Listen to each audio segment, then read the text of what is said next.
का रे, डोळ्यात पाणी का? फक्त यासाठीच रडतोयस ना की तुला माझ्याकडे अक्कलकोटला येता येत नाहीये? इतर लोक जातात आणि तुला मात्र परिस्थितीने बांधून ठेवलंय, याचंच वाईट वाटतंय ना? तू अक्कलकोटला येऊन त्या गर्दीत मला शोधतोस, पण मी मात्र तुझ्या घराच्या देव्हाऱ्यात मांडी घालून बसलोय. बाळा, मी अक्कलकोटला राजा म्हणून बसतो, लोकांची संकटे दूर करायला. तुझ्या घरात तुझे आईबाप म्हणून वावरतोय, तुझ्या कुटुंबाला सांभाळायला.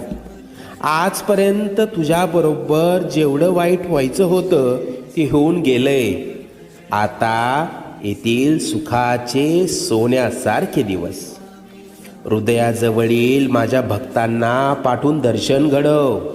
निश्चिंत राहा, सगळं मनासारखं होईल.